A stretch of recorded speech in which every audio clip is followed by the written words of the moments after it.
Hey, what's going on? It's your boy Greg Gray, Dope Living TV Live. Hey, the views that are expressed on this Dope Living TV Live are not necessarily the views of Dope Living TV or its affiliates. Having said that, man, let's get into this. You know, I was listening to Ricky Smiley yesterday. He was going in. I guess somebody in his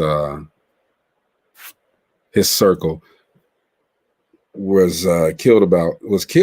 You know, gun violence. And so I said, you know, maybe we need to discuss this. Let's talk about it. Ricky Smiley went in. He said, hey, look, I don't care who hears this. If y'all want to cancel Ricky Smiley, cancel him. And he said some choice words, had some really, really, really choice words. And I think it lasted about 10, 15 minutes. And he just talked about how everything is just different right now as far as those situations go. The kids or the people these days, the first thing they want to do is grab a gun. You know, back in the day, we used to scrap. We used to, throw these bows up and throw these paws. And now they don't do it anymore. The first thing you do if you bump into somebody, they want to grab a gun. If you don't agree with them, they want to grab a gun. If they just period. If you just doing anything, the first reaction is a gun. It's not cool, man. Time and time again, we're devastated. We're heartbroken by the news of somebody else getting shot, or something happened at this place, something happened at that place. Somebody got shot in a church. Somebody got shot in a grocery store. Somebody got shot just walking the street. And everybody wants to know when is this going to end? Part of the healing must be the conviction in ourselves that we will do everything in our power to keep this from happening in a nation of where there's gun violence just going crazy. It's just going crazy. Gun violence is just ramping up, period.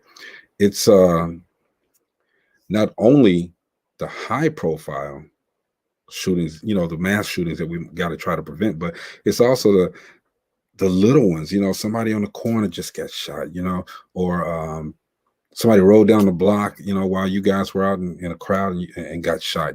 This is ridiculous. And people want to blame it on politics. People want to blame it on everything but us, So I don't know. We hear from young people, all races, actually, all classes, all sexualities. They're trying to speak truth to power. We don't need the guns. Let's curtail the guns. Let's put an end to this gun violence. All right, but how do we do that? Is getting rid of the guns the answer? If you get rid of the guns, everybody who can get licenses and get rid of the guns, if you get rid of them, then they're going to find their way back anyway. Somebody's going to get them. So then we're defenseless. So it's like, what do you do? What can you really do? What's going on, Mike Phillips? I don't have the answers. Okay, I'm going to play this video. It was played some time ago, I think, before the NBA players made this video. So y'all check it out. I'll be right back. I heard about a shooting involving a 3-year-old girl over the summer. My daughter Riley is that age. There was a point when I felt that I was going to die. My parents used to always say a bullet doesn't have a name on it. Someone put a bullet in the back of my 14-year-old son's head. The gun should never be an option. We're Americans. We don't have to live like this. We can all make a difference. In the United States, 88 people die of gun violence every day. We can end gun violence. And I'll let that play all the way through so you can get that link. Just check out that link, man. I mean, it's everytown.weekendendgunviolence.org. Check it out. and see what it's about, man, because at some point this has to stop. This has to end. I mean, the movies, you go to the movies, you've had instances where you be at the movies and there's a fight breaks out. First thing you know, there's gunshots, there's gunplay. How do we stop it? Do we just keep ourselves in a cocoon and don't go anywhere and hope that it doesn't surface? Do we move to a place where nobody's around? We're already dealing with the coronavirus where we have to isolate ourselves. Now we're getting this. It's like every week. How do we ensure our safety? We got to insist on the same level of safety for the places of worship. Like I said, the shopping malls, the movie theaters, the concert venues, nightclubs, workplace, neighborhoods. And even when you invite people in your home, you never know. You never know. So I was looking and trying to figure out and try to make some decisions about what can I do, what can we do to kind of curtail this gun madness, this misuse of weapons. Now, there's people that say, well, hey, it's not the people. I mean, it's guns that kill. It's people. It's the people who have these guns that kill people. The guns don't have a life of their own. You pick the gun up, you shoot, you kill somebody. So let's talk about gun safety. Reduce the imminent risk of lethality through sensible gun laws and a culture of safety. And when I say sensible gun laws, reduce easy access to the dangerous weapons. I was sitting with somebody Sunday, and we're talking about, they said that as they were walking into their house, this young guy got out of the car, pulled an AK-47, strapped it on his shoulder, and just walked in the house like wasn't nothing wrong with it. Where did you get that gun from, an AK-47? Where did you get it from? As a kid, where did you get that from? And what makes you think you just walk around with it? I don't care if you have a license to carry a gun. You don't have a license to carry an AK-47 anywhere, except in the Army, Iraq, places like that, We have to establish a culture of gun safety, reduce the access to guns to young people and individuals who are at risk of harming themselves or others. Young people don't have an idea of what it is, okay? But you got Grand Theft Auto, you got games that are on there where you pick up a gun. Gun is one of the options. You're walking around, okay, they give you the option, a gun, a pipe, a knife, a bomb, a piece of glass. And what do you pick? The gun. So they go through the city. They got to get some money. They got to get this, got to take a car. So let's beat them up. Let's shoot them. Let's this and that. We got to stop somewhere, because that's where it starts. The images and the visions that they see, that the kids see, and they grow up and want to do it. They want to enact what they've seen that was not even real. They want to enact it. So let's go to another point. At some point we have to hold the gun industry accountable and ensure that there's adequate oversight over the marketing of sales of guns and ammunition, again, to young people, but also to people who are not capable of understanding that a gun is for protection. It's not to be an antagonist. You don't need the gun to just flash around and say, hey, I got a gun. Mess with me, pow, pow, pow, shoot it up in the air. I was someplace one day and I was sitting in my vehicle, and all of a sudden I heard shots. I looked around and saw to see if it was safe for me to leave.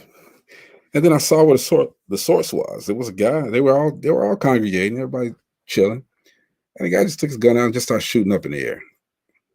And I'm like, for what? He shoots in the air, still those bullets still come down and they'll hurt somebody just like that. It's just ridiculous. We have to engage responsible gun dealers and owners in solutions and insist on mandatory training for licensing and for the owners that are licensed. And that's, take them to the range, make sure they're licensed, take them to the range, let them work out that aggression there. Teach them the safe way to do it. Teach them that it's protection. Once again, it's protection. Let's use it. I'm going to be a little bit different. The gun. Let's metaphorically say the gun. No, I'm not even going to do that because somebody might say, Greg, what the hell are you thinking about? But let's just be safe with these guns, okay? It requires safe and secure gun storage as well. That's how a lot of kids get killed, because those people come in the house, they lay their guns somewhere, and they don't lock it up. They don't put it in a gun safe or a little safe or way up so that the kids can't get them. And they'll take it. They go outside and play with it because they know what toy guns are. So they see toy guns and they play with them, click, click, click, click, click. Doesn't do anything, but they see that other gun, they think it's a toy, and they'll shoot people. I've seen so many instances where two kids are playing together. They see a gun, they play with the gun, one gets shot, one dies. We have to decide at some point, how do we secure ourselves? How do we secure those that are around us? How do we secure our loved ones? How do we do this? Every week, there's somebody taking a gun and doing some mass shootings too. You had it in Chicago, you had it in Philadelphia. Chicago's notorious for it.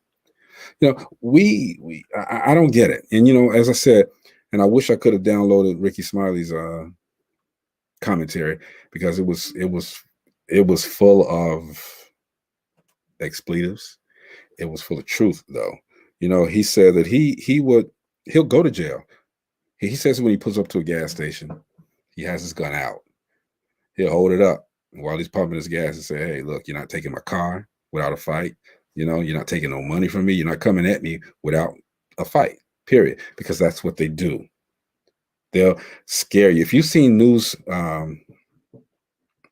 clips of people, especially when they were doing all these carjacking in Chicago, you see the footage where these guys come up to the car, pointing the gun. They don't shoot, but they point the gun, and the gun is supposed to be their shield. The gun is the strength for them. So they'll point the gun, and they'll take your car. They'll take your car. Who does that? I guess we do. It's time to stop it, though. And I think if we talk about it enough, we can get to a point where we'll have some control over it.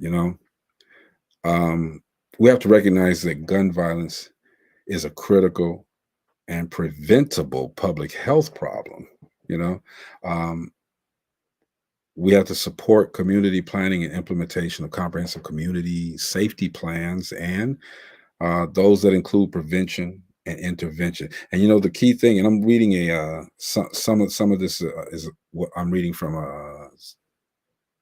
a link called preventioninstitute.org. So if you want to get on there, you can follow. We have to continue to learn about gun violence, learn what triggers people to pick up a gun and use it on others. What goes through their mind? We got some people coming on later on to talk about, well, not, my panel, they'll come on and we'll talk about it. We have to think that when you go and you want to plan a mass shooting, there's something wrong up here. And the signs are always there. You see people who they're standoffish, they're by themselves, and they're just angry with the world. And as they're angry with the world, they take their anger out on everybody else. All right. Everybody say what's up to Ujimar. What's happening? I'm chilling, man. I'm chilling. Talking about the guns, the gun violence. How do we stem this? How do we even break a piece of it off? Yeah. My federal probation officer just left. I got a case of possession of a firearm. Right. So, as far as the gun violence goes, You know, they here in Indiana, Indianapolis. I don't know if it's all over Indiana, but they're about to do the open carry law, which means that What do you think about that? which means you don't have to have a gun permit to carry a weapon. Is All that what? right. Yeah. So everybody gonna be walking out here with the gun sticking out their shirts, sticking out their pockets. Yeah, but you know, here you know how I think it's a plan of a bigger picture for them. You know what I'm saying? Because I'm sure that they're going to announce all over the place that it's an open carry law. Okay, but I'm also sure that they're not going to tell the laws and stigmas behind it. All right, what can actually probably get you 25 years instead of going to sit in the county. You know what I'm saying? This is still part of that plan, bro.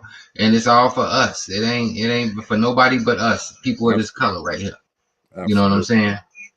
But is it going to be open carry for AK-47s, for Uzis? You know, Well, I mean, these you are know, guns that that's something that I can't answer. But you know, uh, some assault rifles, you know, as you seen when they had the riots and stuff, people were carrying different weapons out and about with a permit.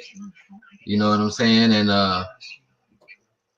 you know, I don't know how far it's going to go as far as what you can carry or this, that, and the other, but I'm sure you can carry anything you was carrying with the permit. You know okay, what I'm saying? but does it make sense when you come? See, the young kids today are not like we were back then. Does it make sense to come up to the park? You know, walk it up in the park with AK-47, full round clip on it. Well, I would say no, it doesn't make sense. I mean, you know, I'm gonna say unless you are a man of high stature and this, that, and other, you shouldn't have one anyway. You should have bodyguards with that shit. Right. You feel me? You should have somebody walking around with that shit for you. You know what I'm saying? If you're out here playing cowboys and Indians and cowboys and police or whatever, however it may go, please understand it's gonna be some consequences with those actions. You know what I'm saying? I mean, it sounds good. It sounds real. It sounds probably real attractive to a young ear. Oh, I'll be able to go to the store and get this, that, and the other, and walk around with it around this, that, and the other. La la la. Well, please believe. I hope you're not under influence or anything else. If you are stopped or caught with that weapon, for the simple fact that, like I said, they just changed another law, and this is with the state. It's not even dealing with the feds. This is with the state that you get caught with a firearm, you're doing 25 years, first offense. Mm-hmm. All right, 25. I don't know whether or not that's state. So if they're doing 2 for 1, I think they're doing 75%. So 25, you're still looking at over 17 years. You know what I'm saying? So I mean, you know, it's a lot of stuff that they're doing right now that you might as well just keep on doing what you're doing. Really. So you know, if you know, and everybody say hey to Gina. Hey, everybody. So if you know, and this is what I've said this a long time ago. Okay, you see what happens to people when they do the crazy drugs. You know, they spaz out, they get brain damage. We know firsthand what happens when somebody lace your weed or whatever. Okay, cousin, you know, lost his mind because of it. All right, Right. You know the consequences of driving 95 miles an hour down in a 35 mile per hour zone. You're probably gonna hit a tree or something. You know, if you know. If you know, uninfluenced and not uninfluenced, you probably go hit a tree. Well, just say it. If you know that it's going to, the consequences behind it, why do it? Now that's a question that it's like the center of a Tootsie Roll Pop. Well, you know, I'm gonna tell you like this: never know. over half of the people in prison didn't think about their consequences until they were in prison. Mm-hmm. All right, over half the people, you know, and the ones that did think about it, hey, them the ones you really got to watch out for. The ones who did it just off of impulse, you know, they just they got to find themselves. That's all I really can say about that, because you know it's a lot of things. You know, like for example, I always use my situations and different things in my life for example and stuff. But back in the day, back when I was younger and I was in the streets real heavy and everything, you know what I'm saying? I said, well, I understood. I said I'm either gonna do this thing one of three ways. I'm gonna live, go to jail, or get killed. Right. And that's point blank. And I accepted to it. You know what I'm saying? I knew what I was doing. Point blank. It wasn't no, well, I can escape this. I could do this. I could this, that, and the other. No, I'm going to be smart about, I'm going to try my best to be smart about everything that I'm doing. But at the same time, I know what the consequences is to what I'm doing. You know what I'm saying? I chose that. So does that mean that the ones that are doing this now, the kids that are doing this now, because again, they're different now. They're just different. They may know the consequences, but subconsciously they're like what you just said. I'm not gonna get caught.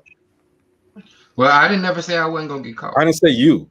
I'm talking about. I never doubt. I'm about to say that's not in my vocabulary. Not getting caught. I didn't been close to getting caught on little stuff that could have led to my empire crashing down. You know what I'm saying? And as far as these youngsters and stuff, you never know what's in their heads. I mean, I swear to God, you never know what's in their heads. Right. It's like I've talked to younger guys, and it's like I just snapped out. I just snapped out, or I wasn't thinking about that aspect. I just wanted to go and get these shoes. I want to take my girl out to a nice dinner, or this, that, and the other. You know what I'm saying? They don't think about the consequences for which they are doing these things for. And then even after they tell you, well, I just wanted to do this, I just wanted to do that. Well, you did that. Now what? And those are the same ones that, and I wish I could have downloaded those too, man. You see them in jail, and the judge reads off. I've even seen a dude cry over 90 days, man. Okay, you're gonna serve 90 days in a federal penitentiary, and that. He's like, no, they're crying and getting drug out, man. No, I'm sorry, judge. I said I was sorry. It's too late. Well, you was there when I went, and they told me you got 56 months. They said that, and I was like, well, hey, let's go. You know what I'm saying? No, they told no. When I was there, they said 40 years.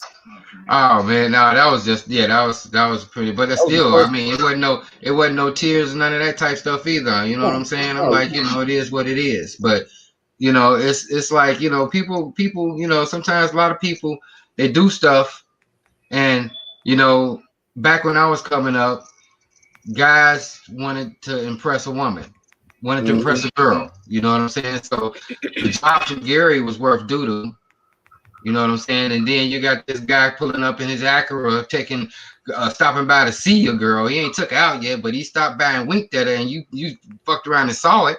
You're like, well, man, I gotta do something different. I gotta get this money, man. These women put you in jail for the things that they want or the things that they looking at, and you see them.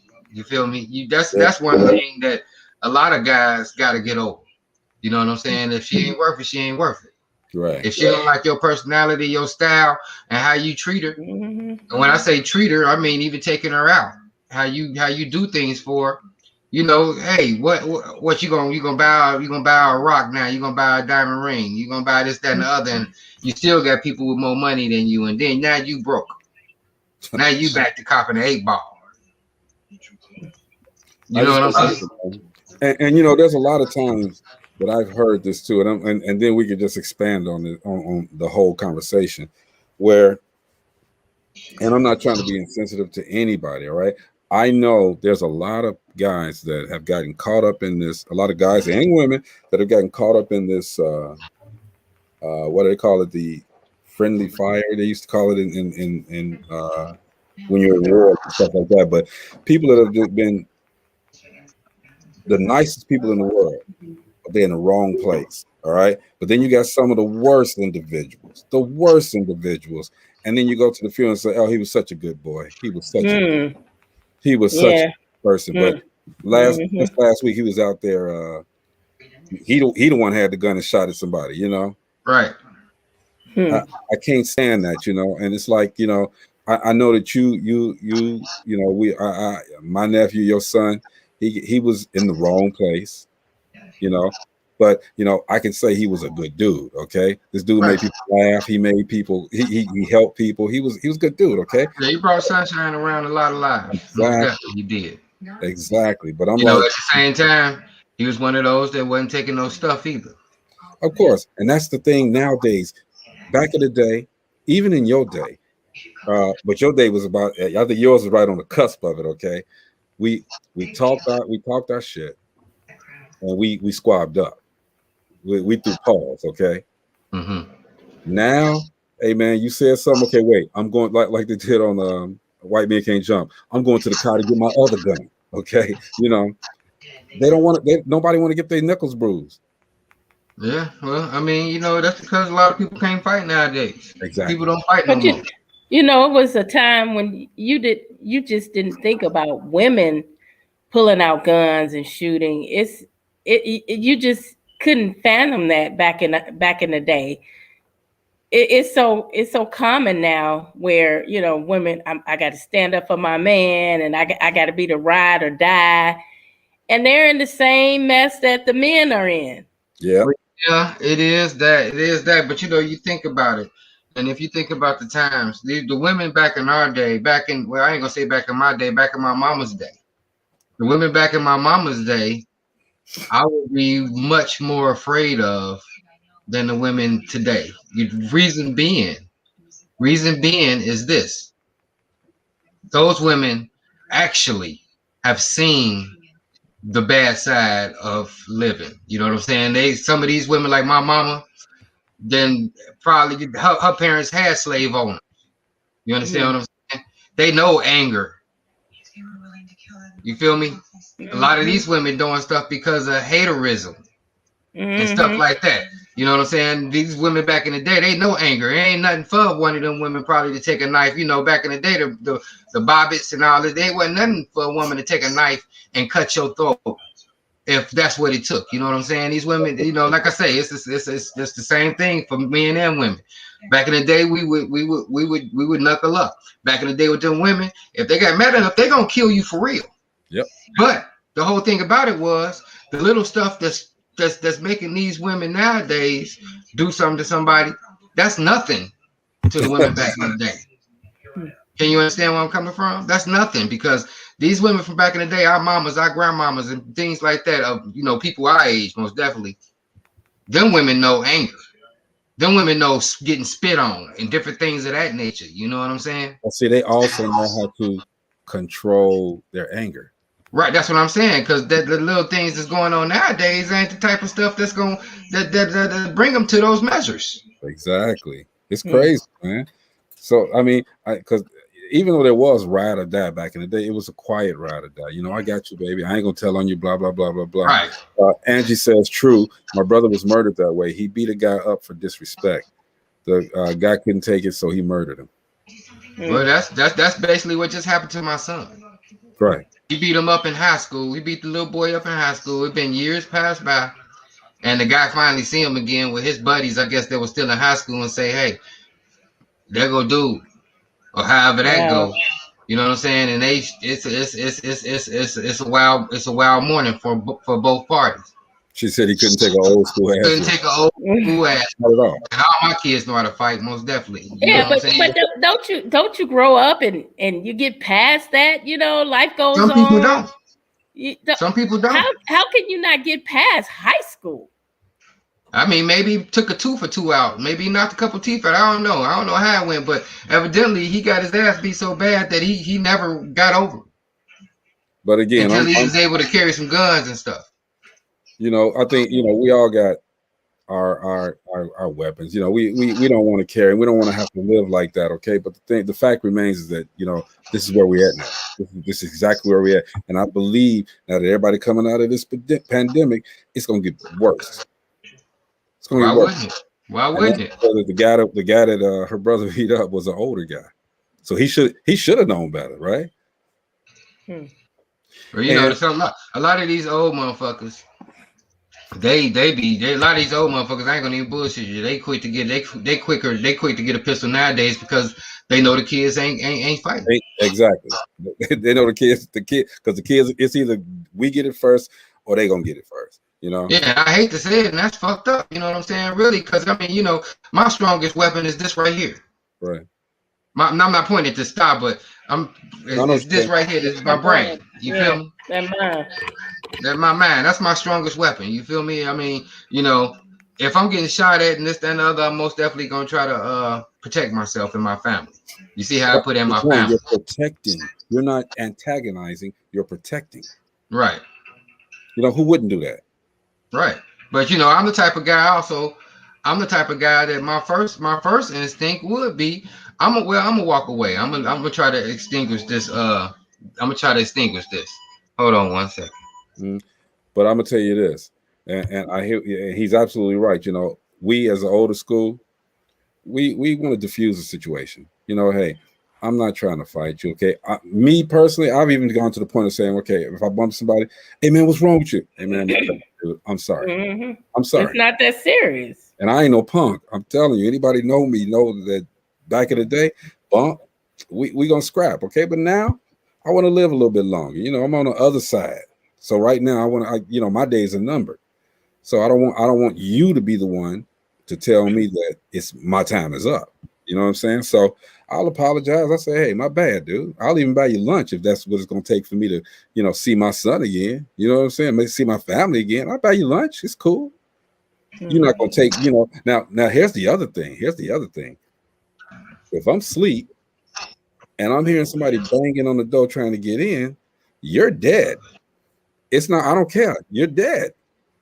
I'm going to shoot first because you're trying to force your way into my box.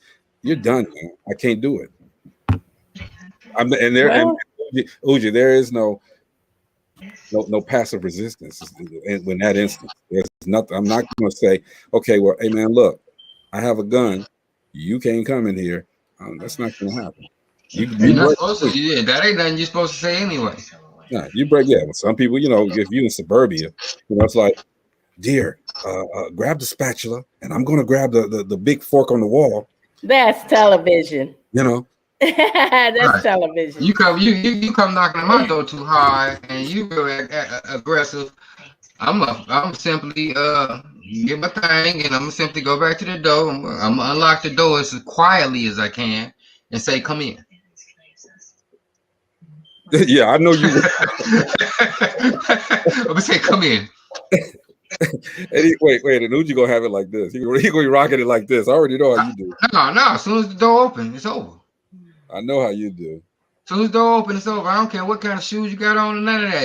As soon as it opens and I got a piece of flesh I can hit, it's over. It's done. I got an inbox. I got a text that says, "I'm letting my belt for my baby." Wait, here it goes. I'm letting my belt for baby brother and a whole bottle of soap to wash out the spicy language. Oh, my bad. Talk about you. Yeah, that's me. I mean, that's what he does. I'm sorry. I don't have to. I have a very nice vocabulary, but you know, I let loose. That's all. That's pretty much it. I just let loose and I express how I feel without having to use all these fancy words. I want everybody to understand me. You know what I'm saying? I want everybody to understand what I'm saying. Yeah. And I know people probably will if I didn't curse, but I'm sorry. Hey, we all do it. My brother Angie says my brother thought it was over after a fist fight, and he walked away. And it be like that. And it's unfortunate that the punk that did it and he's still walking around, right, Angie? He probably still walking around. You know, I done seen guys be on a basketball court playing basketball, get into a fight. The fight is over. The game is over, and the guy leaves. The guy that lost leaves, go home, come back, get with his gun and shoot the guy on the court. And anybody I've seen it with everybody watching because he got his ass beat. Yeah, that's. You know, it's pretty, you know, and like I said again, everybody, you got to know where my brother came from. Okay, and Angie said, yeah, he's still walking and he served no time. Yeah, he would be a dead man right now. Okay, and this gets to my other point. Okay, there used to be a time where, and like I said, everybody who doesn't know my brother's story, you'll know it soon. used to be a time where people, and Mark, you probably gonna laugh at this. People would come to me and be like, "Hey man, look, so and so did this to me, man. Hey, can you get your brother to like why would y'all say go get my brother to do this or get my brother to do that?" Okay, because they knew who he was. All right, and my brother was the kind of guy, he would always tell me, "Hey man, all I gotta do is make a couple of calls. All right. It ain't gonna have nothing to do with me. I ain't gonna have no fingerprints on it. I'll make a couple of calls." All right. So I learned the way of the dragon, and my fingerprint, look, you get to a certain level with me. I'm outside of Fuji, I'm the gray that likes to fight. Okay. And I've had to turn the other cheek because too many people get shot and killed out here over this dumb stuff. All right. And I don't want Right. any of my people, any of them, go down like that. So, and that's what we're talking about, everybody. How do we curtail this? Is there a way to curtail this? Is there a way to stop this, Gene? I mean, or to even make it softer? No. How can you when a lot of these guns out here, they're illegal. The gun control is basically going to stop the average citizen from having a firearm. Those out there in the streets, they know how to get them, and they're going to continue to get them. They're going to continue It ain't to hard. find ways to get. It's not hard. So gun control is not. There is no way to control it. To be honest, you could put all these stipulations in place. Background check. Do you have a mental this, that, and the other? They still going to find a way to get it. So it's never hard. It's not hard. It all and we ain't the ones making them.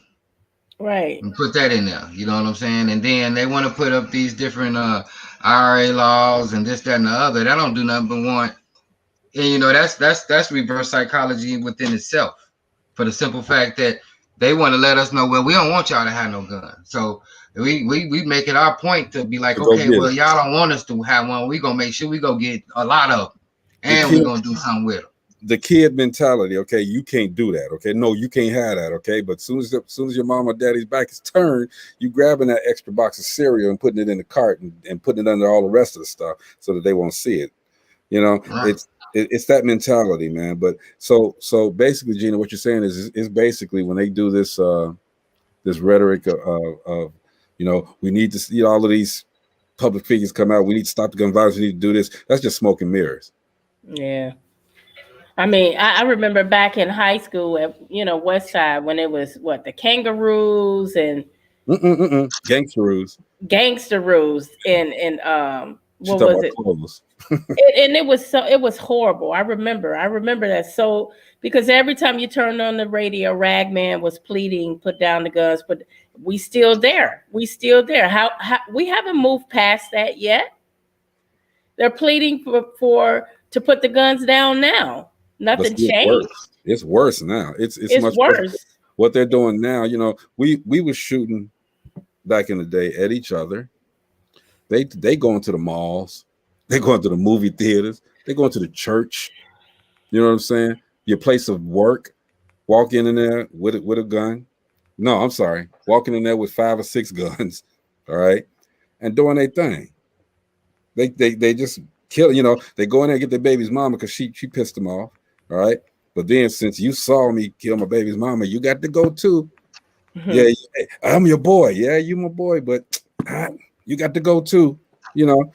There's no, I see no rhyme or reason. But what really makes it so funny to me is that once they get caught, they're in court crying. I didn't have no father. Okay, come on, y'all. But look how many take the coward's way out and kill themselves so they don't go to jail. If you don't even want to face the music. You don't even want to stand up to what you've done. That's a terrible thing to do. Most I'm not going to knock all of these guys, because there's something wrong. There's something wrong, and we don't know. We don't know what's wrong.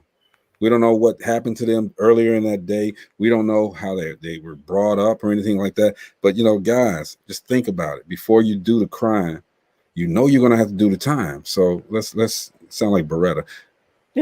Whole show back in the day. Crime of passion. Crime of passion. That's what they call it. Crime of passion.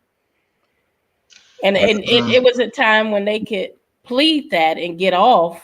But things have changed with the laws where, you know, they can't go to court and say, hey, it was an emotional thing.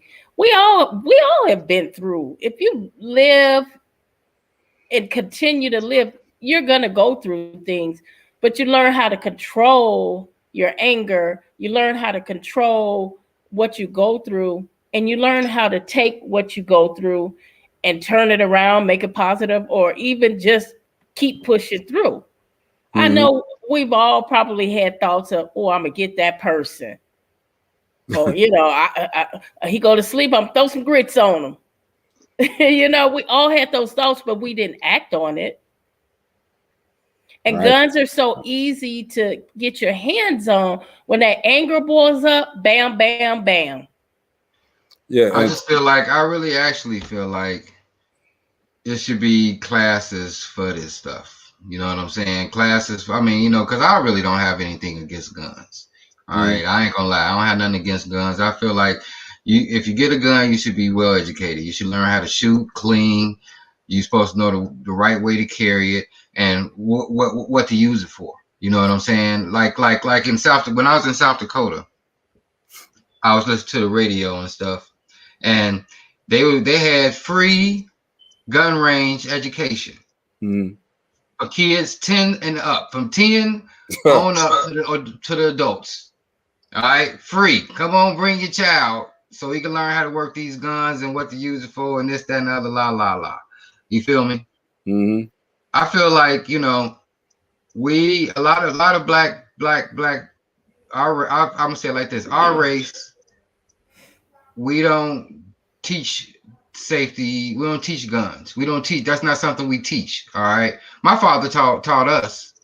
You know what I'm saying? But at the same time, a lot of families, they don't do that. You know, we get a gun in our hand when we 17, 18 years old, maybe even 15 years old. And why we want a gun? Because we mad at somebody.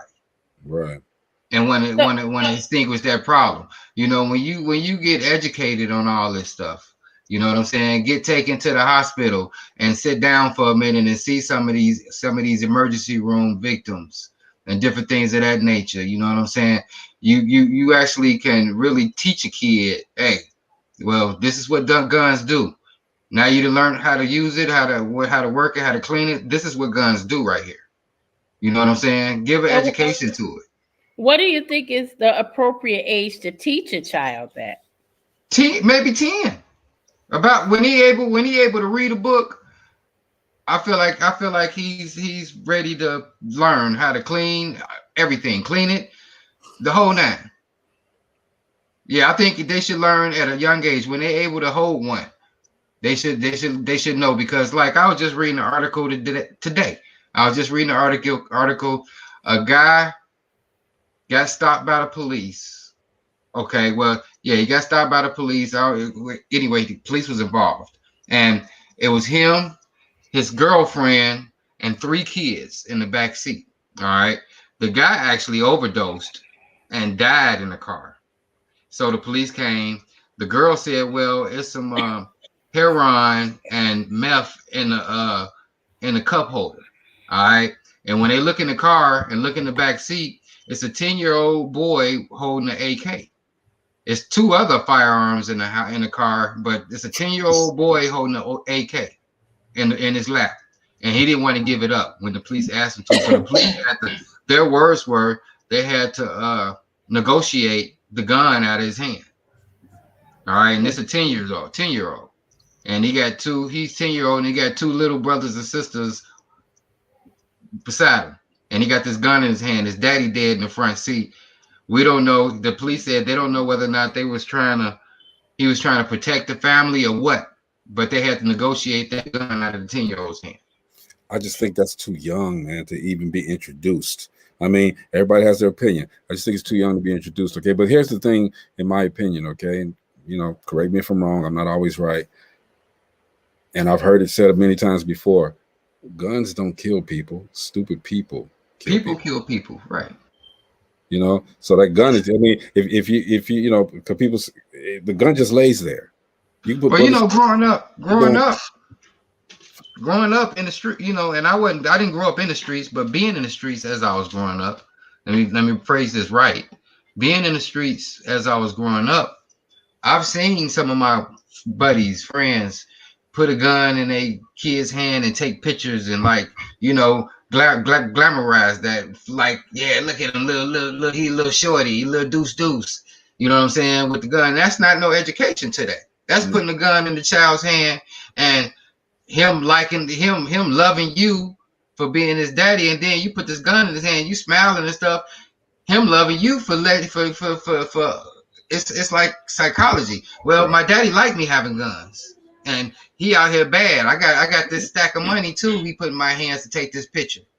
You feel me? I got this gun and a stack of money. Predisposed. That's not education. That's recklessness. Actually, that's abuse. Recklessness. That's abuse. That's abuse. That's recklessness. You know what I'm saying? Now, like I say, I mean, I heard you say, you don't agree with it, but I can't convince anybody. But to educate a child on anything is always good. And kids learn a lot of things at an early age. They might learn it before you even introduce them to it. Absolutely. You know what I'm saying? I agree. But I just don't think, certain things, let them be a child. That's grown folk stuff. Let them be a child. Okay. Yeah, I know I agree. A lot of people are indifferent with that. My son and his wife are military, and they've already started talking about when they're going to teach their kids guns, but not teach right. To take pictures or whatever. But then you think about this.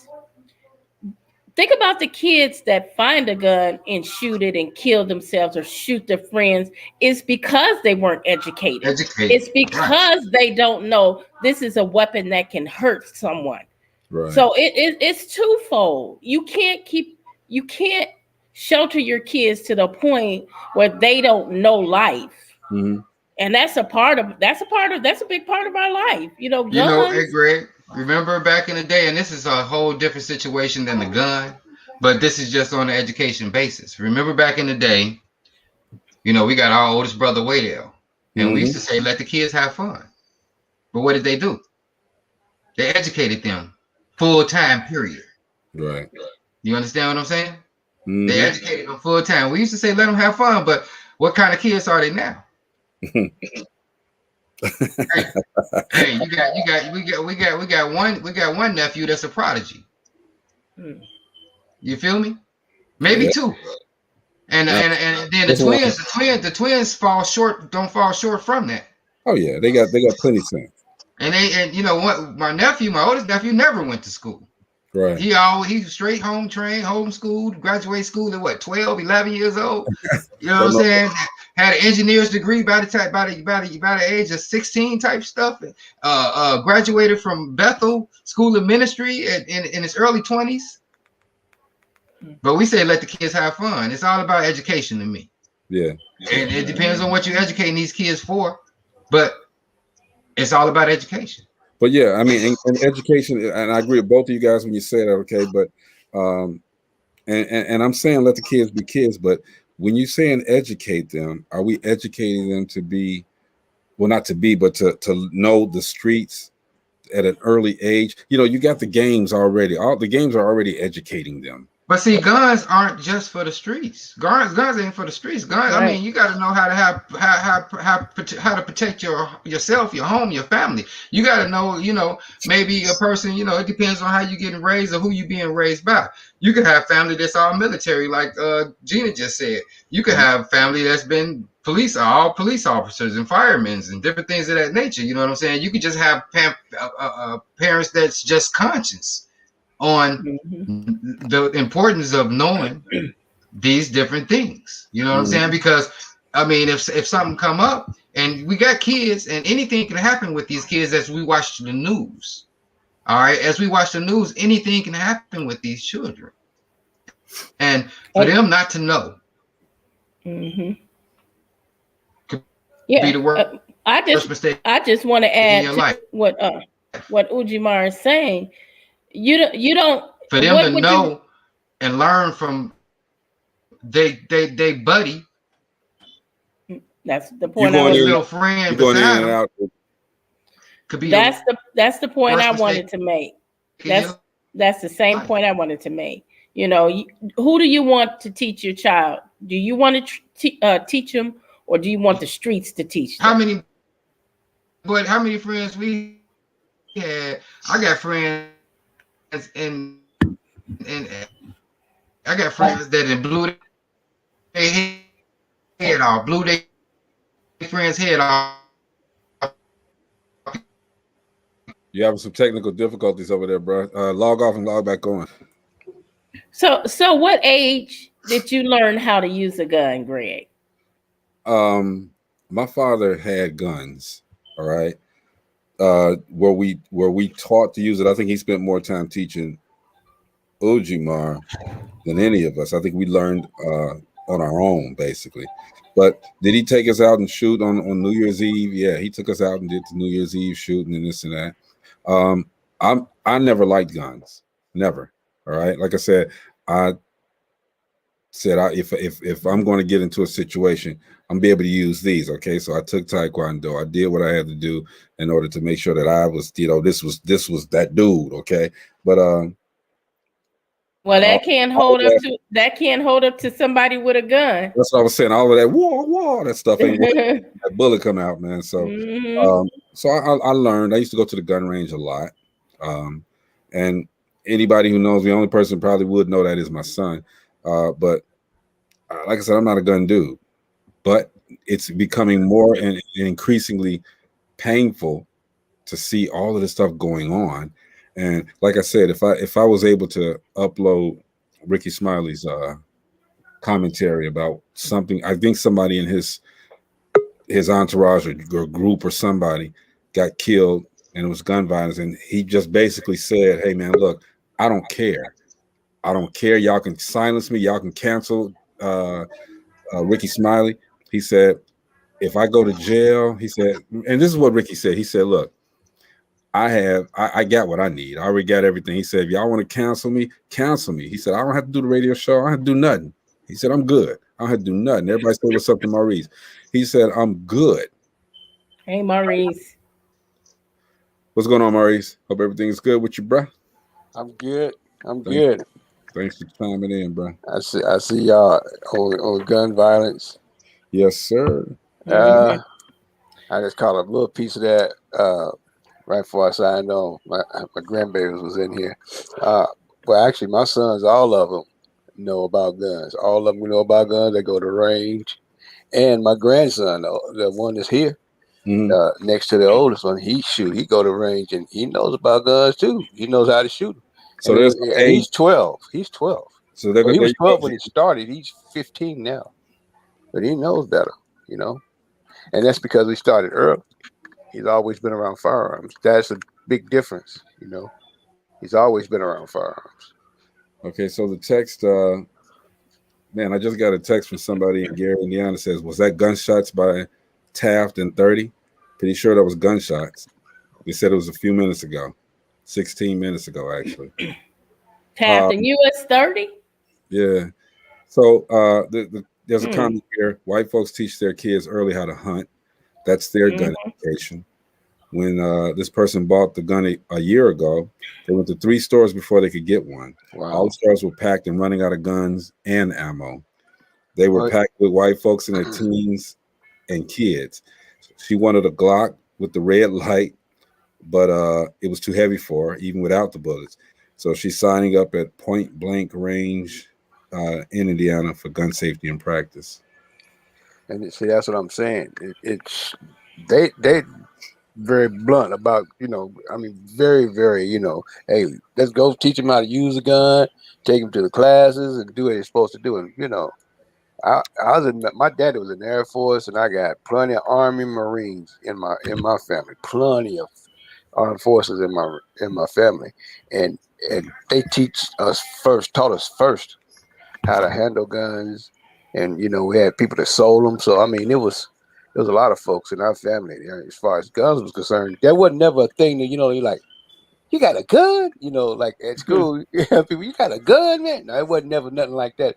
Again, it wasn't because you was a Billy Badass that you had a gun. It was a gun that you knew if you had to protect your family, you protected your family. You know what I'm saying? That's the way we was taught. But see, here's the question that might be asked. Okay, so you guys knew you got guns, all right, and you know, because we were taught differently. You know the right way to use a gun. You know the wrong way to use a gun. You know the gun is for protection. Right. Or you're out with a group up in Colorado or Wyoming. You're hunting. Or Texas. You're hunting. Okay. Yeah. What did Richard Pryor say? They don't shoot cars. They shoot niggas.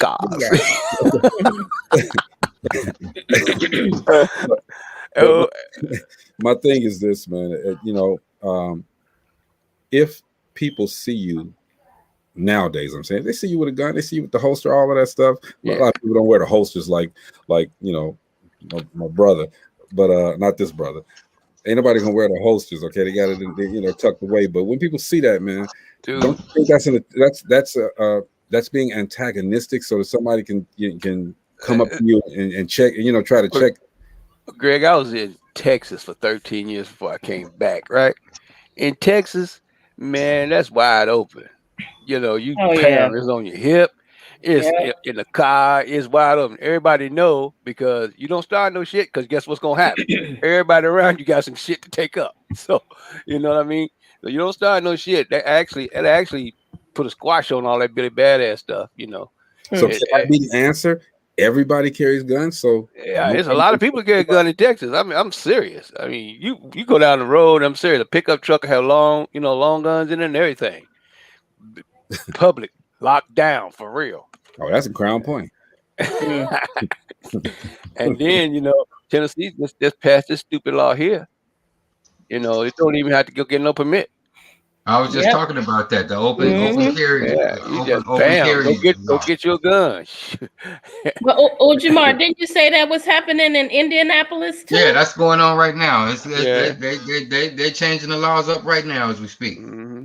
Okay, but shouldn't there be a certain size, up to a certain size? Not the ones you got to strap on the rifles and you got to strap on your shoulder and this and that, walking around the city just because it's open carry. I mean, that to me is just the purge is waiting to happen. Well, that's probably what they want. I mean, we already down to like 8% in the United States as black people. Shit, they trying to get this shit down to at least 5% or 4%. Well, hey, I'm just saying, it's all a plan. That they got a plan and they are executing this joint, and the people that's falling for it they're gonna be statistics. We are falling for it. If they're designing this for us to get rid of ourselves, instead and that's what we do. Well, see, it ain't just us. You got the trailer park people. You got all type of. You got the Mexicans. It ain't just us. It's a lot. It's a lot of them. All of them you just named. They think they us. I'm just saying. The trailer park people, they think they us. All right, because they ain't got no money and this and that, so they think that all black people ain't got no money, this and that. So they sag and they do all of that stuff. So they think they us. Mexicans, wiggers. They want to be with us. They want to be with us, so they think they us too. Wiggers. Yeah, exactly. Exactly. Hey, Maurice, man, I liked that mix, man. I saw it before I hit on. I seen that message. I knew you'd dig that. It's just old school mix, Yeah, send me another one, man, if you can. I got a bunch. I got 36 of them, man. Send me a couple of them, man. Send me a couple of them. I will. I know that one right there is live though. That's like one of the ones that people like. I sent them out, and I got this old soft mix, for lovers. Baby making music from the day. I'm down with all of it. I send you, and it ain't. Well, hold on. I got one that's mixed and one that's unmixed. So I send you. And we're gonna talk about that in a second too, man. But let's get this out the way first. I just had to get that out for my computer crash again. So, is there any way? I mean, is prohibition gonna stop this prohibiting people from carrying firearms? And like Maurice said, and Uji or open carry. You think that's gonna stop it? Because and getting rid of the NRA, is that gonna do it? The NRA not gonna do nothing. Ain't none of that's gonna No. stop it, because I mean, it used to be where none of these laws even existed and people were still carrying. You know what I'm saying? Yep. So, you know, that law, the law ain't really about to have nothing to do with with these guns getting toted on the street. All right, it ain't about to have nothing to do with it. There's no need. I mean, talking about, you know, we have to put these new gun laws up and gun laws this and gun laws that, because the laws aren't really going to work. well, That ain't gonna do nothing. Remember, Chicago, Chicago, you couldn't carry a gun at all. But more people getting killed by guns than anything in any state in Chicago. It's against the law, period. Right. You know what I'm saying? well, you know, their logic for taking guns away from people is, well, if you take them away from the people that's law-abiding, that's going out and getting the license and getting registered and all that stuff, what's going to happen to the ones that's out there with the guns going to take over? You know, they didn't get them legally. But haven't they already taken over? You know, well, that's what they say. That's the reason why they say we're going to fight fire with fire. You know, everybody going to carry now. Everybody good to carry. That ain't a felon, you know, or whatever. We can tweak it and you know, massage it and fondle it all day long. It's here. It is here. Excuse me for talking sexual, Gina. I'm sorry. My mind was going somewhere else. But watching porn earlier. Anyway, I'm joking. Revert that. Take that back. But hey, man, let me play this time. I played this at the beginning, man. Just gonna play this, man. And we go stop talking about this gun violence because it's pissing me off. Okay, again, y'all get a chance, go look at, if you can find it. Look at Ricky Smiley as he talked about somebody in his box, his friends list or whatever. They got killed, and Ricky Smiley just basically just says, you know what? Fuck it. You tired of it? Care. I'm tired of it. He said, y'all can write me off. Y'all can silence Ricky Smiley. He said, I don't give a. He was just cussing his. Y'all can you look on Facebook, you'll see it, okay? But y'all check this out real quick. I heard about a shooting involving a 3-year-old girl over the summer. My daughter Riley is that age. There was a point when I felt that I was going to die. My parents used to always say a bullet doesn't have a name on it. Someone put a bullet in the back of my 14-year-old son's head. The gun should never be an option. We're Americans. We don't have to live like this. We can all make a difference. In the United States, 88 people die of gun violence every day. We can end gun violence. There were 3 things I got out of that little PSA, okay? Number 1, Carmelo Anthony should always wear braids. Number 2, Joaquin, what's his last name? Whatever, the dude used to play for the Bulls. He need glasses. And because he got an eye over here and an eye over here. That ain't cool, all right? And at the end of the day, man, you know, there's nothing we can really do about, as Gina said, right? When she sat down, ain't nothing we can do about this. You know, that's what I'm saying. Ain't nothing you can do about it. I mean, other than if you want to do something, educate your kids. Maybe maybe one of these next generations will be different. But for right now, with no gun education, it ain't really nothing you can do about it. Nothing. I think education is the key. Yeah, and again, we all are on the other side of that hill, so to speak. Okay, so I want to have as many days as I can, and when God says it's time for me to go, that's when I go. I don't want no guy with these brand new Jordans that I accidentally stepped on saying, "Hey man, your time is up." Right. You know, I just want it the right way, man. That's why I just said, you know, like I said, I'm please and thank you. Instead of them saying please and thank you to me, I'm saying please and thank you to them. You know, yes sir, and they 12 years old. Yes sir, no sir. Hey man, look. You can take a cut in front. Look, I was supposed to get the kidney first, but bruh, it's yours. You can have it. Move to one of them neighborhoods where the people come to the door, the meat tenderizer, talk about, who is it? Why are you beating on my door? Told you, get that spatula out, and that's what I said. Spatula, meat tenderizer, that fork clock. Yeah, all that. You know what I'm saying? I mean, it's, and then when at the end of the day, You at your house in one of them neighborhoods and something dramatic going on, and you got that meat tenderizer in your hand. You're gonna wish you had that thing. Yeah, you might go back to the kitchen and start beating that meat. I said beating the meat, didn't I? Yeah, you should have looked at that before you got on. Yeah, you're right, man. I should have looked at that. Okay. There's someone texted me and said that thinking out loud, people with mental illness are allowed to get guns as well. There's no safety. There's a question on the gun app asking if you've ever had a mental illness. All you have to do is check no.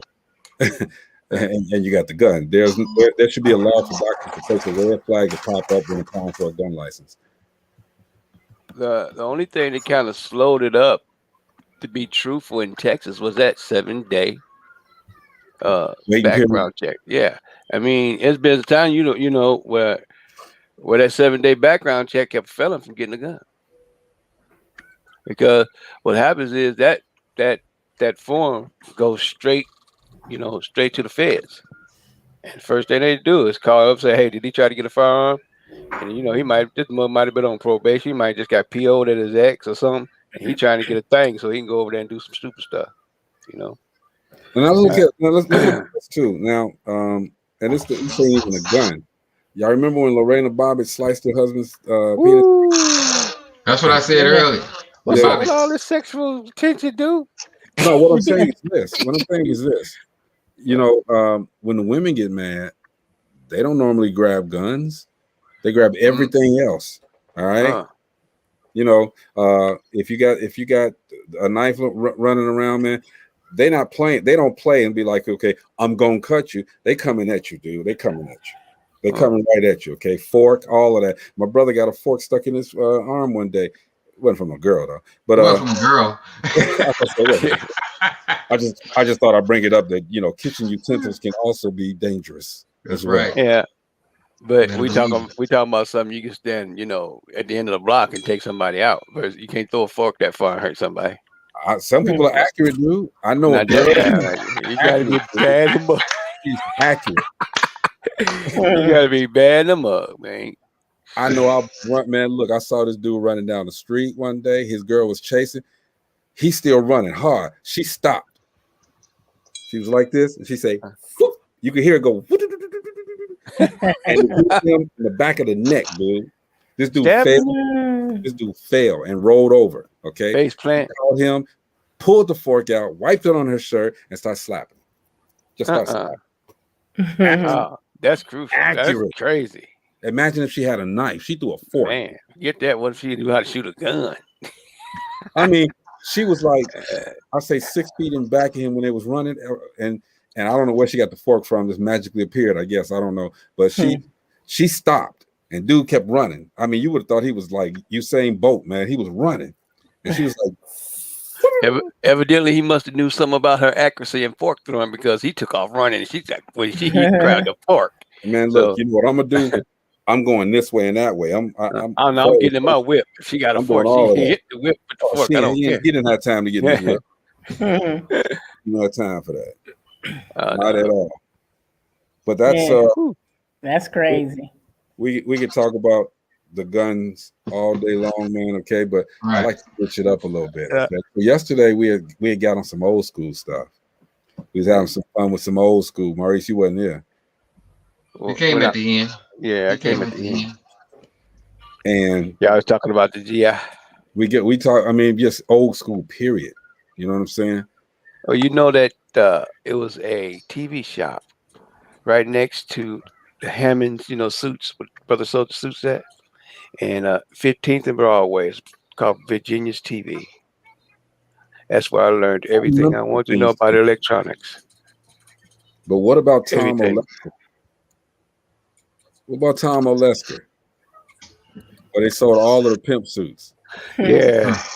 And Florissant, and then you had to go down to Florissant to get your shoes. Flag Brothers, where I used to work at. I used to work right on Flag. You did work at Flag Brothers. That was downtown, wasn't it? Yeah, that was downtown. Yes, sir. Flag Brothers. Broadway. Yeah, I was on 15th Broadway. Hey, Lewis said you can get a gun in Texas so easy. It don't make any sense. Said he's been there since 1985. You see it all the time. Yep. That's true. No, bro. Hey man, And you know what? They don't keep them in Texas.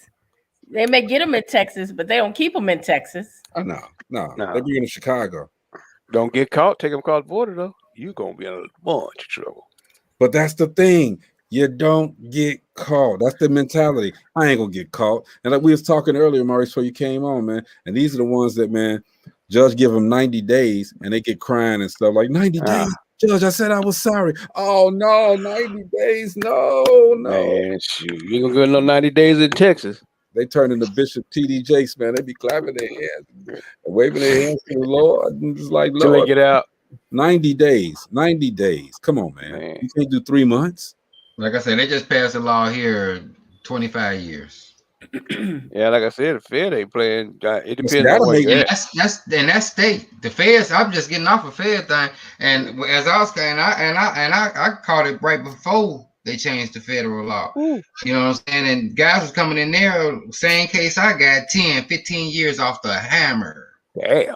And they got to do them all. And got to do them all. That's Doing dead, doing 87.5%. That's real time. Yeah, that's real time. So what do you do after you've been in the joint for 25 years and you come out? Is it like I'm gonna get you sucker with the fish in the shoe and everybody's looking at you? Yeah, you went in, time basically stopped. You know, I'm telling you, when people get down to like 2 years, a year, they try to find out what everybody wearing. What's new out in the street? What's the new technology and different things of that nature? I'm telling you, yeah, it's like I'm gonna get you sucker. You stuck from the time your main memory is when right before you came in jail. Wow. I don't care how much TV you see or none of that. You not gonna know what to do when you get out. Damn. That's got to be a fact. But you did what, 3? Yeah, I was fine. I was fine, but you know the whole thing about it is this little 4 years I've been down. I've been gone. This rip. Everything's still different when I got out. Everything's different again. Time don't stop out here. It stops in there. You know, everything's different again. You know, so you learning stuff all over again. You know, like when I first got out in 2004. You know, before I went in, we had the 2 ways. You know what I'm saying? That you text the 2 ways. We had the next tails and stuff like that. When I get out, oh damn, it's iPhone. You know what I'm saying? When I get out, there's iPhones. There's different things like that. I'm like, man, you know what the hell? So this time was it different? Because you had this time it was different. I mean, it wasn't as different as it was the first time for me. This time, yeah, it was still different because I mean, you get out and you still got new stuff up all over the place in the city. You got new buildings, new stores. Everything's changing. Everything's changed. You know what I'm saying? You might have a new mayor, a little bit of everything. Ujima, did you come out in the middle of the COVID? Yeah, I came out. I got out in June. I got out in June last year. That right there had to have blown your mind. Blow your mind. You out? You can't go out. Wait a minute! I came out right there in the middle of the riots. I bet you was like, what the hell is going on? I came through Minneapolis. I came through Minneapolis. Everything boarded up and everything. Yeah, I know you was one. I'm on a bus. I'm on a Greyhound. I'm running through cities that's completely shut down because of Black Lives Matter. Yeah, that's crazy. Hey man, put Lewis up here, man. He said before you cross Texas line, they say don't mess with Texas, and they meant that. They mean that. Don't throw no trash out the car, none of that stuff. Cigarette butt. Man, please shoot. When I left, it was $1,000 throwing that stuff out there. You might get arrested. Yeah, I guess I ain't driving to Texas. I'm gonna fly. Yeah. Look, y'all, I gotta cut this short, man. I appreciate y'all. I love y'all, but I gotta cut this short today. Hey, Maurice, send me another one of them joint stuff so I can play tomorrow at work. 1 or 2, it don't matter. You got them. Send you a slow jam. Hey, what's going on? Have a good one. You got that Diana Ross. She got that Diana Ross going on over there. I got this Patty Gray going on. She got that Patty Gray going on. Hey, Uzi. Let her touch you in the morning and then just walk away. All right. Hey, but I love y'all, man. I'm gonna get with y'all tomorrow, man. I gotta get out of here. All right. You gotta catch it now. You gotta say it all. You gotta say I love you and nothing you can do about it. all day, man. But yeah, dude, it's crazy out there, man. And, basically, I just wanted to talk about. I gave some facts at the beginning and figures and this and that, but facts and figures are one thing. Okay, real talk from real people is quite another. And to know what the people think, to know what everybody thinks about individualizing gun control or lack of gun control. Because I like I said, Gina, I've never been a gun guy. All right, but I know that it's necessary to have one. Everybody else got one, not just because everybody else got one, but because it's protection. Well, back in the 90s, and I had a couple. I had a little 380 and a 9mm. And what made me stop, because in Texas, you can put it in your, as long as you had it, the bullets in another spot. My daughter found the 380. She knew how to get in my glove box. And when she found it, that was enough for me. I sold both of them, the 9 and the 380. Yeah. But, like Angie was saying, her brother thought it was in a fist fight. He thought that, everything was over after the fight. And, he walked away and he wound up getting killed, Wow. It's just crazy. You never know. I know there was a guy, a girl graduated a year after my son graduated in 2013, so 2014. And she went to college on a track scholarship, went to a party. I think she's down there 3 months, went to a party. Somebody got mad at somebody. They started shooting. She got her and her coach, I think, got killed. Damn. I know another. But think about this, Greg. How many times? You'll hear every once in a blue moon something stupid cracking off in Texas as far as shootings is concerned. But not like, here in Nashville, every morning you wake up, there's 2-3 people dead from shooting. Every morning. Here in Nashville. That makes sense. I was looking at TV earlier. I think it was somebody in, I forgot where it was at. It was Chicago. It wasn't today. It was another day. Chicago, where this 13-year-old kid got killed by a cop, but they said the 13-year-old had a gun. Dang. And wouldn't put it down, Oh, man. And again, as we were speaking earlier, that's a hell of a decision to make. You got 13-year-old holding a gun. It's either you or him. That's a hell of a decision. See, I don't think I could make that decision. I'd probably be one of those guys wounded. Some kind. Because that's a hell of a decision right there. That'd make you pause. That'd make the average human being pause anyway. It's definitely something. And I'm not going to say it's a mental thing. Okay, it's become so commonplace though. And I guess at some point we get numb to it. Somebody else got killed. Oh, okay, we're so fixed on the celebrities and this and that when they're when they're dying and the mass shootings and things of that nature. We're so fixed on the mass shootings when there's an individual down the block that just got killed. There's an individual around the corner that just got killed. Those aren't talked about, too much. Okay, you get it. It's in the newspaper in a small corner. Said, okay, man gets killed while crossing the street. It was by a stray bullet or whatever. Yeah, whatever, and that's it. Okay, but you get these mass shootings, man. It's on for weeks. They talk about it for weeks. And that's the part that don't make no sense. Mass shooting. What in the hell is going through your mind where you got to kill a bunch of people all at once? And they've done nothing to you, so you just nothing. I'm so glad, and I shouldn't say glad, okay, because been blessed. It's always the crazy, white drugged out dude who's been bullied in school or nobody liked him. He didn't. Mom and daddy didn't whip that ass. And I don't know. Angie says he served time, and when he got out, he still believed in fighting with his fists. Who is that, Angie? Lewis said, being a truck driver, we call Nashville Crashville. Yeah. Yep. Crashville. You ain't lying about that. That's something else. Man. I remember, in 2018, my wife's car got hit 3 times in the rear.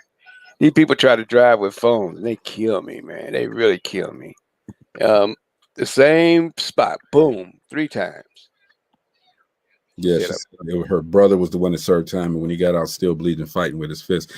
We would like to think that you could, and Maurice, you could attest to this, and Gina, you even know about this. You know, we got mad at each other, we fought each other. Next day, man, we buying you lunch, we eating lunch together, Yeah. we hanging out, we Still chilling, alive. we chilling. You know, you remember it didn't get really deep. I mean, I used to go to Screaming Wheels a lot. I lived at that place. I worked there, and you know, it was one cat that kept all that shit down. Big Freddie, and Big Fred kept all and Mike. They kept that stuff down to a minimum. When Fred came outside, it seemed like he was partying like Moses. These Negroes was moving. They was getting out the way. But you know, back in the day, when they said, "Hey man, okay, fine, I'm gonna meet you outside." Right. They met you outside. Yeah. They didn't come back in. We fought outside. Pop the trunk. You fought. Okay. They didn't think about grabbing guns. We fought. I'm gonna meet you outside. If the skates had to come off, skates had to come off. You know was what it was. They were true screaming wheels then. Yeah. But now they don't say I'm gonna meet you outside. Man, they just do it right there. They put their shirt and be like, "What you say? What you say?" No, because they got it on them right there. Okay, every place right now should have metal detectors. Every place, but they don't. Man, you know they had metal detectors back at the rink back in the day. You have to walk through that metal detector going through Screaming Wheels. When you walked in the door, remember? We had them at school. You know, you can go into the casinos. All right. Now, yeah, they got a lot of police presence. Yeah. But he got to get to you first. All right. You walk in there with a gun. You know, they're not checking you at the door. You got them the other they checking your temperature. They ain't checking your waist, man, you know. Right. And she said that he honestly, her brother she's talking about, he honestly thought it was over. The guy went in the house, came back with a gun, shot him in the head. Wow. It's ridiculous. Lewis said this just happens up here yesterday. A young man killed his whole family in Allen, Texas. Wow. Like I said, when they go ape shit up there, they go ape shit bad. It goes south real quick. And it happens in the family too. You would think that's the loving place, the safe place, but it ain't a safe place. All right. You would think that your friends, even though you got friends, nothing's going to break that friendship.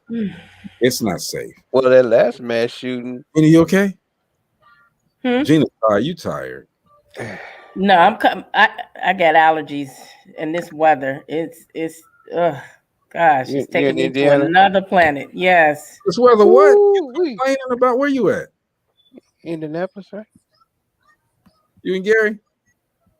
Oh. You? Yes, I'm in Gary. Is the weather good in Gary? It's 85. It was 85 today. And you sit up and talk about this weather. Oh my God. Yeah, but they but you know that's allergy weather, man. You don't understand people with allergies. It's not good.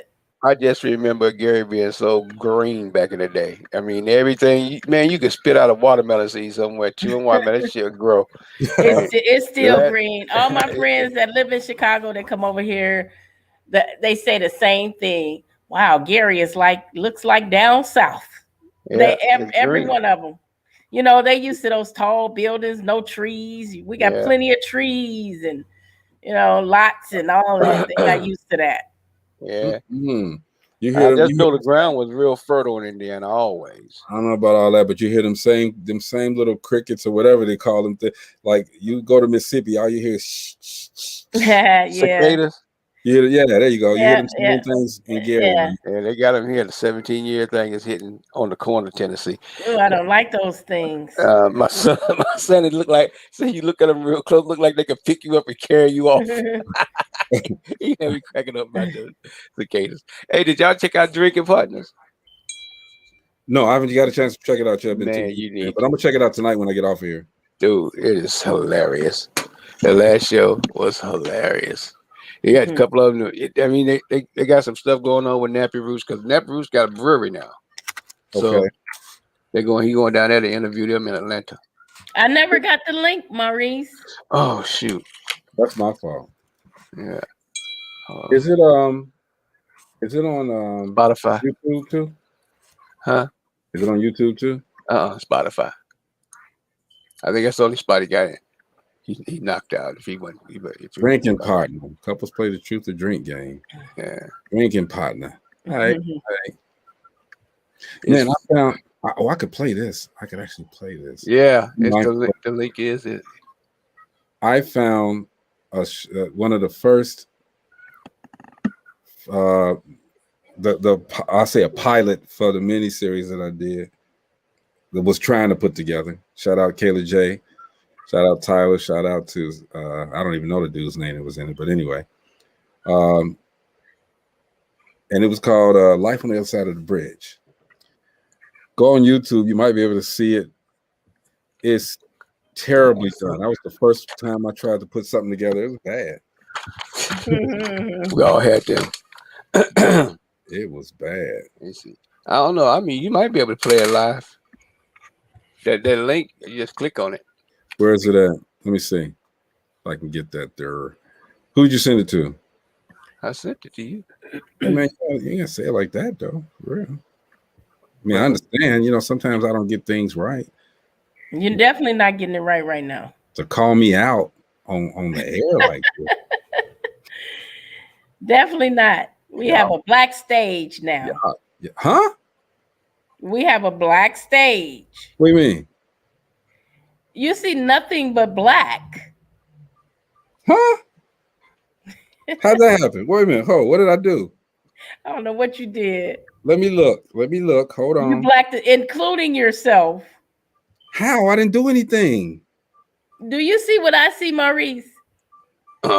Actually, I done flicked. Hold on. Gina, can you see this? We're on. I don't see anybody. That's yours. We're on. Yeah. Now I do. You can't say that was me. That was you. No. We're on.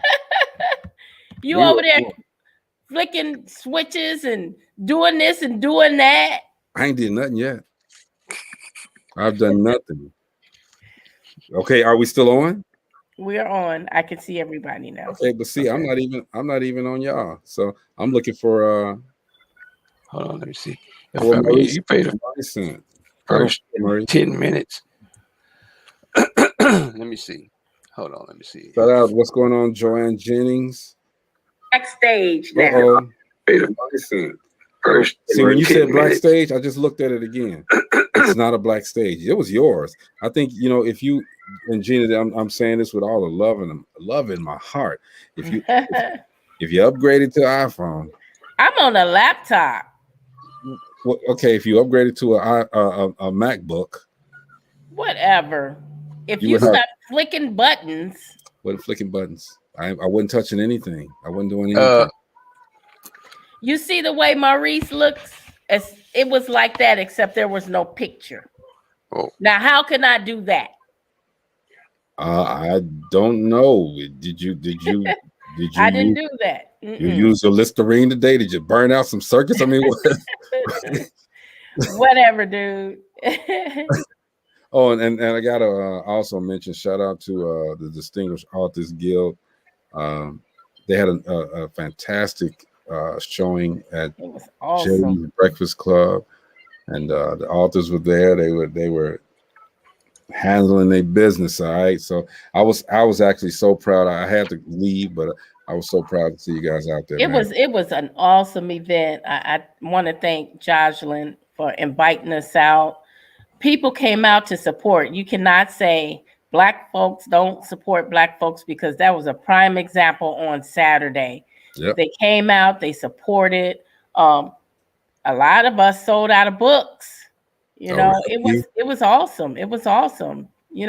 Some people came there just to donate. So I was glad. It just made me feel so good to see the community support, and people just coming out to back you up, just because you're an entrepreneur, you're out here, you're doing your thing, and it was just wonderful. I just sent it to your phone. Okay, and that's the thing, Gina. That's one thing I love about you and those.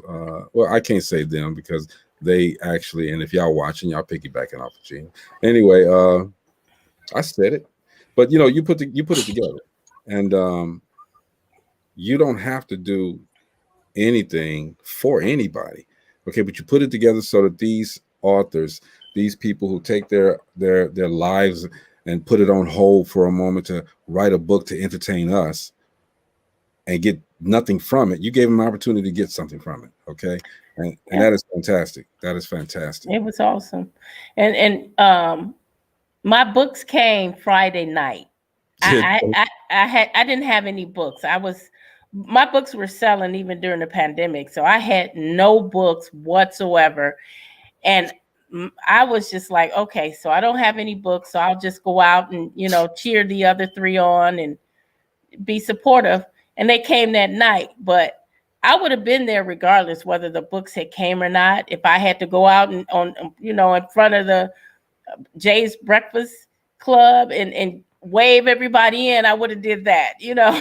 See, what I want to do again is to get you authors together on here. And you started this, you started that. I want to know the process of getting it to print. Okay, I want to know the process of writing a book. There's somebody that was on Clubhouse the other day. They said they can show you how to write a book in 8 days, or it was 8 weeks or something like that. All right, and get it done. All right, somebody that lives in Baltimore, they were talking. It was very interesting. She had step by step of how to do it. Matter of fact, I might try to get her on here, and maybe you can bust her out. They say I don't want this to be one of those where, hey, how Chris be getting into it with people when he tells them his facts. But I want you guys to come on and just tell everybody, I don't want to hear about the, okay, well, I started this and I had a crayon, okay, and a piece of paper and this and that. I want to know, okay, we got past all of that. Now you guys are certified authors. How do you get this to print? How do you get it? How do you market? I want to really get into it, okay, with the diversification of minds of you guys. If you can set that up, let me know. Well, DA Rhodes does a author's brunch every year. Mm-hmm. And that's basically what the author's brunch is all about. How do I move past my idea or past the crayon and a piece of paper? What's next? What do I do next? And it's very successful. I'm there with her every year. I know that it's going to be in September of this year, and mm-hmm. It's worth being there for. It's worth being there for. I was a speaker before the pandemic. She usually has it in, I call it Allsip. It's somewhere out there in Allsip or right off in that area. But I convinced her to have it in Indiana. She's a Chicago girl. She's mm-hmm. from Chicago, so she likes to do everything in Chicago, and I like to do everything here. So I'm pulling and tugging her and saying, hey, let's do it here in Indiana. So we did it at the what's that? The hotel that's right over there across by US 30, the Hilton okay. Gardens. And it was a huge success. And I was one of the speakers, one of the instructors that year. Mm-hmm. We gave information on Black banks that you can use to get started with your writing, to get started with your business. I gave a whole list of Black-owned banks right here in our area that people could reach out to and get loans, get backing, or whatever they need to get started. It was mm-hmm. so much information. It was information that was definitely could be used by everyone. And so, I'm very proud to be a part of her event because it's so much good information, and it's such it's a very elegant event. But we've already started advertising for Distinguished Authors Guild. So I learned from last year. So and we have some authors that have signed up already. So if there are any authors out there that want to join, you can go to Distinguished Authors Guild, Facebook Distinguished Authors Guild, fill out a entry form. We don't charge. We do ask for a $25 entry fee. That fee goes towards the scholarships that we give out. Mm-hmm. So this is just mostly all to really give authors what the time that they need, the chance that they need to highlight. We highlight them. It's a wonderful show. You know, Greg, you did an awesome job. I'm looking forward to it again this year. Any authors that want to be a part of it, go ahead, sign up. It's a beautiful thing. And we'll do it again virtually this year. We're hoping to do it in 2022 at the DeSable as a black tie event. But virtual is a beautiful thing. It was went over very well, and we had a lot of support. So sign up, be a part of it. If you're not an author, let authors that you know, let them know about it. Just spread the word. And it's going to be, it's time to get started though, y'all, for real. Yeah, I'm on it. I ain't gonna be last minute. I'm on it. I'm on it. I'm on it. And this is what we do, man. We try to support everybody, okay? So this is Stout Brews Matter. I'm gonna give y'all a portion of this, all right? Y'all check this out. This is Drinking Partners on Spotify. Yeah. If you are interested in starting your own podcast, then consider Anchor. Anchor allows you to record and upload your podcast from the comfort of your phone. Anchor also has sound effects and other tools to help you with your podcasting experience. And after you record your podcast, you'll upload your podcast to any streaming service of your choice: Spotify, Apple Music, Google Play. So download Anchor today on your iOS. They got free advertising this time. Okay, come on. Set your podcast on the right track. Cheers. Okay.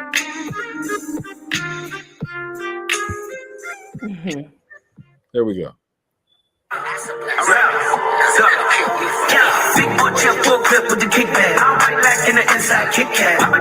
It's called Drinking Partners, a Brewers podcast.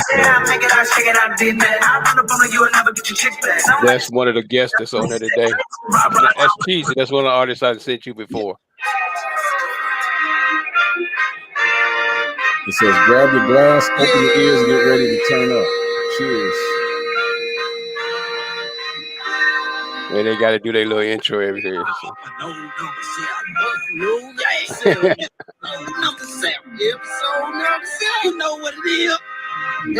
Hey, Gina, they're from the South.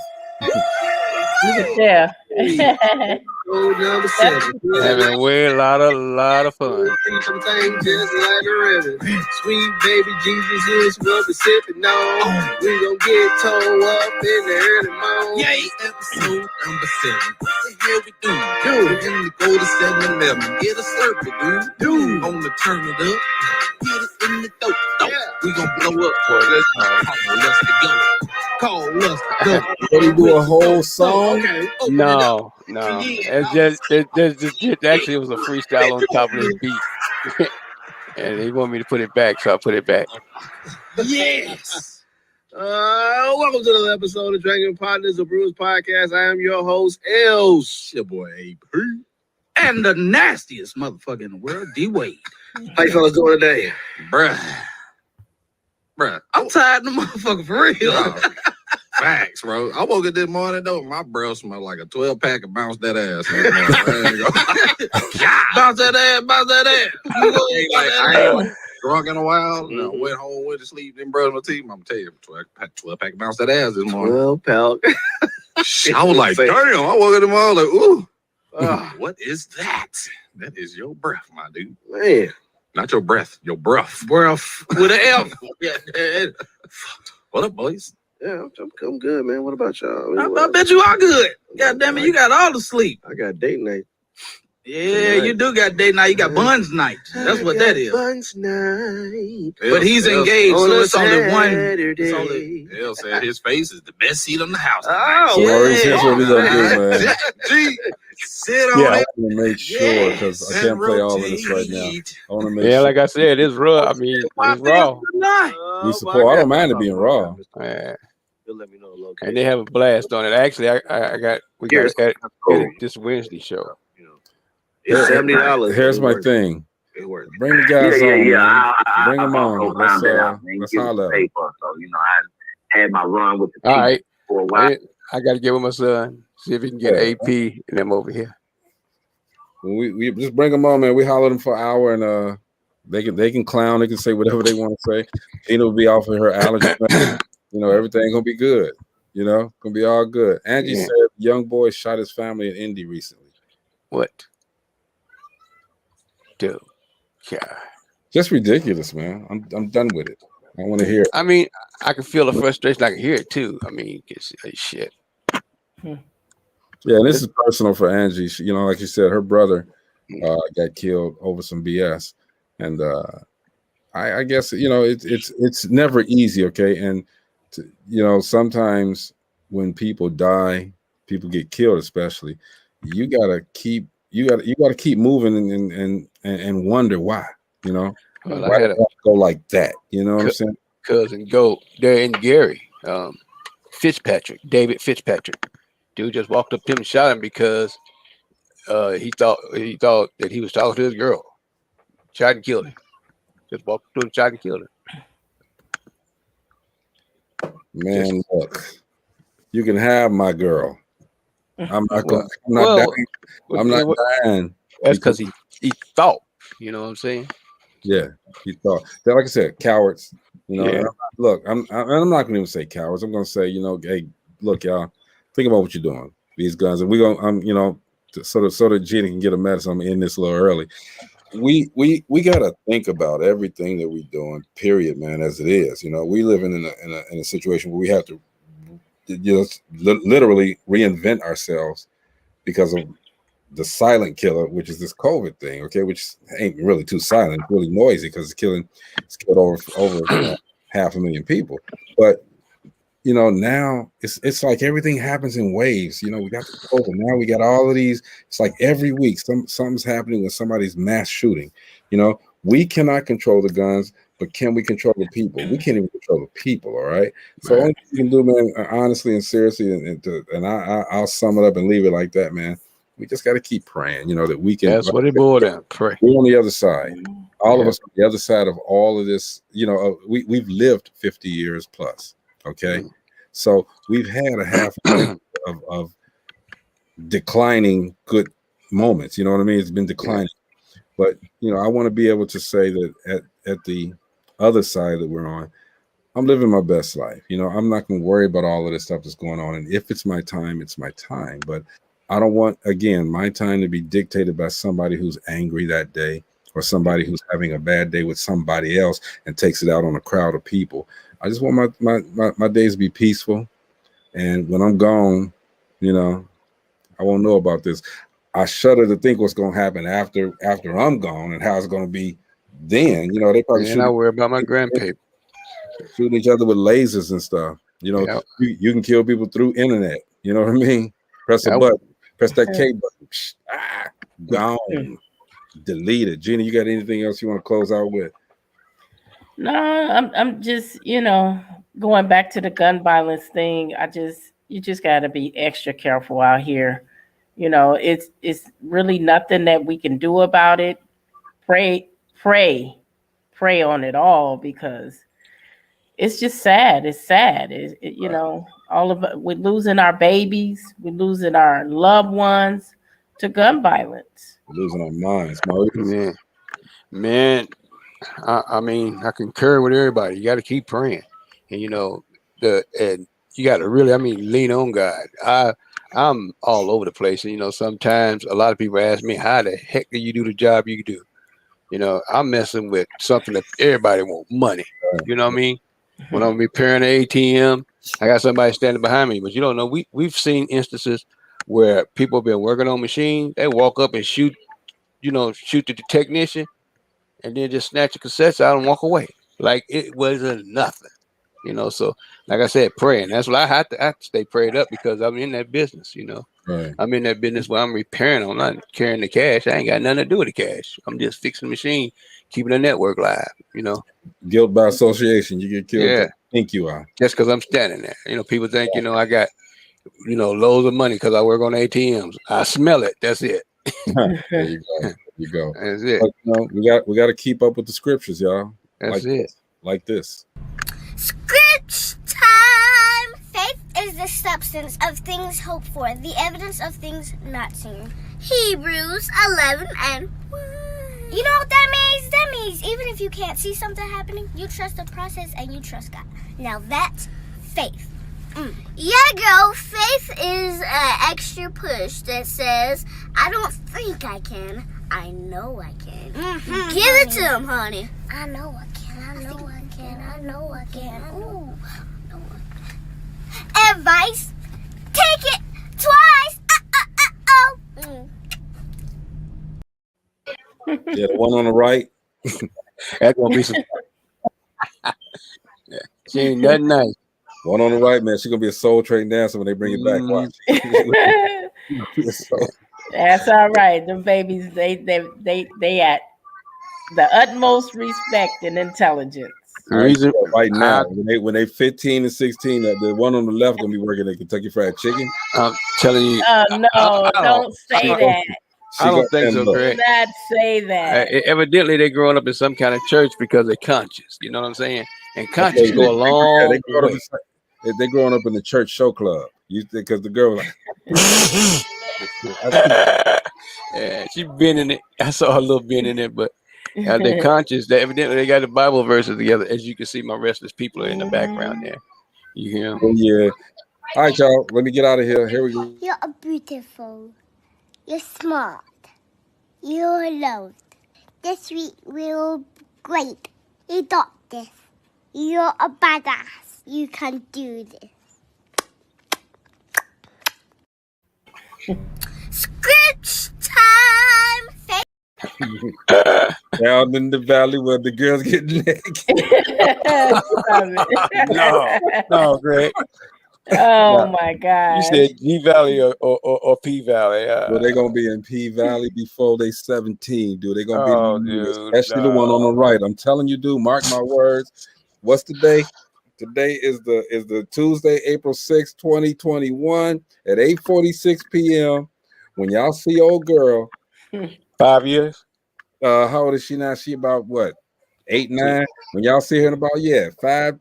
Let's say 10 years. She gonna be in P Valley season 6, and she gonna be one of those girls.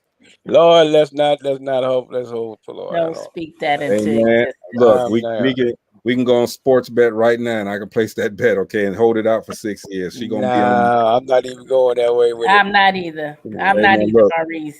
All the way in Nashville. That's my brother Maurice Bishop. They go, Arthur Gina Gatson, man. I am Greg Gray. It's DopelivenTV Live. We will see you guys tomorrow. All right, bro. Peace.